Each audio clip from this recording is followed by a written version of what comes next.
Nous avons un accord commercial entre les deux plus grandes économies du monde. C'est un grand accord, c'est un immense accord qui apportera de la stabilité et de la prévisibilité à nos entreprises des deux côtés de l'Atlantique.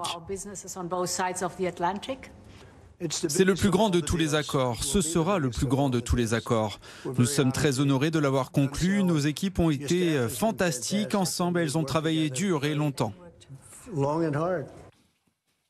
Voilà, Donald Trump et Ursula von der Leyen hier soir à Turnberry en Écosse, les deux dirigeants qui se félicitent de l'accord commercial trouvé.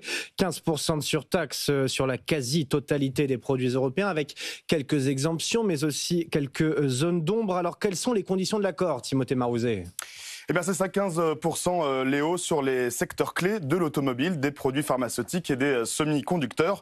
Ursula von der Leyen a également promis que l'Europe allait investir 600 milliards de dollars supplémentaires aux États-Unis et qu'elle allait acheter des hydrocarbures américains pour une valeur de 750 milliards de dollars sur 3 ans, soit 250 milliards par an. Décision justifiée par la présidente de la Commission pour remplacer les importations de gaz russe. Quant à l'acier et à l'aluminium, ils resteront soumis à un taux de 50% non négociable pour Donald Trump. Enfin, Ursula von der Leyen a affirmé que certains produits stratégiques seront exemptés de ces 15%, notamment les avions et leurs pièces détachées, certains produits chimiques, les médicaments génériques et les produits agricoles. Timothée, derrière ces premières annonces, le flou persiste néanmoins sur de nombreux autres points de tension.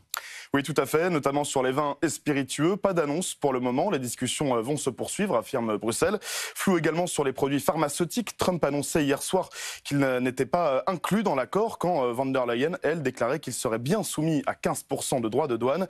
Même chose enfin pour les semi-conducteurs. En tout cas, le secrétaire d'État américain au commerce, Howard Lutnick, a affirmé que sur ces deux secteurs spécifiques, une décision finale doit être prise d'ici 2 semaines.